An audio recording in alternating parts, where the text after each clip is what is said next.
নমস্কার বন্ধুরা, আমার চ্যানেল টুকুস কিচেনে আপনাদের স্বাগত। আজকে খুব সহজভাবে একটি সসের রেসিপি নিয়ে এসেছি। এটা হলো শোরমার সস। তবে এটা শোরমার ছাড়া পিৎজা বার্গারেও ইউজ করতে পারেন, কোনো অসুবিধা হবে না। তো এটা খুব সহজভাবে দেখিয়েছি আর খুব কম উপকরণ দিয়ে সহজেই বাড়িতে বানিয়ে নিতে পারবেন আর কম খরচে। তো সবার প্রথমে আমি এখানে 50 গ্রাম কাজু নিচ্ছি। কাজুটাকে একটুখানি ধুয়ে গরম জলে 10 মিনিটের জন্য এটাকে সোক করে নিয়েছি। ওটা করে নিলে কাজুর পেস্টটা যেটা করা হবে সেটা একদম স্মুথ পেস্ট হবে। তারপরে কয়েকটা রসুন নিয়েছি। রসুনের কোয়া এখানে 7খানা আছে।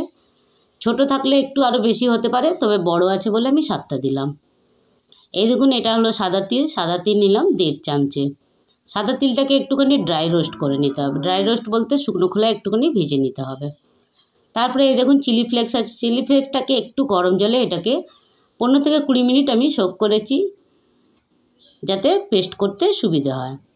এই দেখুন 2 টেবিল স্পুন নিয়েছি, বেশি নিচ্ছি না। আর এখানে 2 টেবিল স্পুন আছে ভিনিগার। যদি ভিনিগার না থাকে তাহলে কিন্তু এখানে 2 চামচে লেবুর রসও দিতে পারো, তবে ভিনিগারটা দিলে বেশি ভালো হয়। আর তারপরে নিয়ে নিচ্ছি এখানে 2 চামচে চিনি। ছোটো চামচেরই সব দেখাচ্ছি।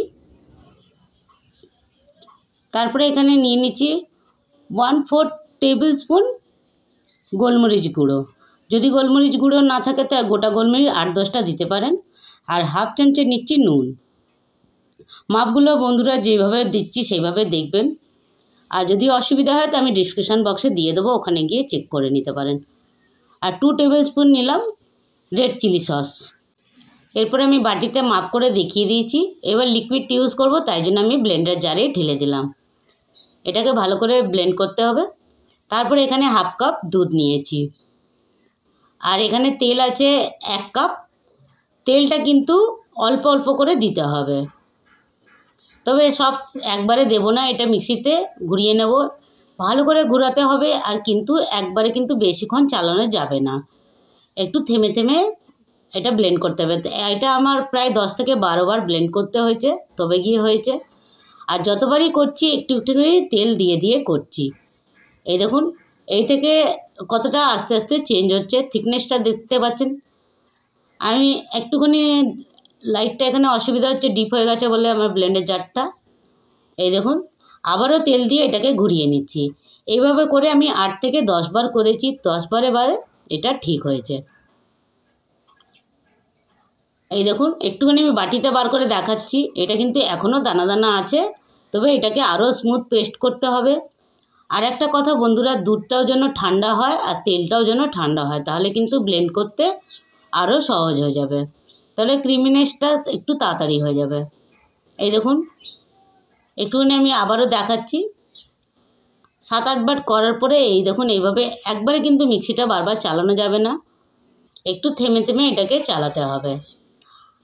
এই দেখুন, আমি বাটিতে বার করে দেখাচ্ছি। পুরোটা আমার রেডি হয়ে গেছে। এই দেখুন থিকনেসটা কত সুন্দর হয়েছে। আর এটাকে দীর্ঘদিন ফ্রিজে 1 থেকে 1.5 মাস এটা সংরক্ষণ করে রাখতে পারেন। তারপরে শুধু শোরমা কেন, এর মধ্যে পিৎজা বার্গার যা ইচ্ছে এটা করতে পারেন। কোনো রকম স্যান্ডউইচ যদি ইউজ করেন তো স্যান্ডউইচের মধ্যেও এটা দিয়ে খেতে পারেন। বন্ধুরা, রেসিপিটা যদি আপনাদের ভালো লেগে থাকে তো অবশ্যই একটা লাইক দিয়ে শেয়ার করে দেবেন। আর চ্যানেলটাতে নতুন হয়ে থাকলে চ্যানেলটাকে সাবস্ক্রাইব করার অনুরোধ রইল। এই দেখুন কত সহজভাবে দেখালাম। অবশ্যই একবার হলে এভাবে করে দেখবেন। আর করে কেমন লাগলো কমেন্ট করতে ভুলবেন না। ভিডিওটা দেখার জন্য অনেক অনেক ধন্যবাদ। তাহলে দেখা হচ্ছে আবার নেক্সট কোনো রেসিপি নিয়ে। ততক্ষণ এনজয় করুন বাড়ির এই শোরমা সস।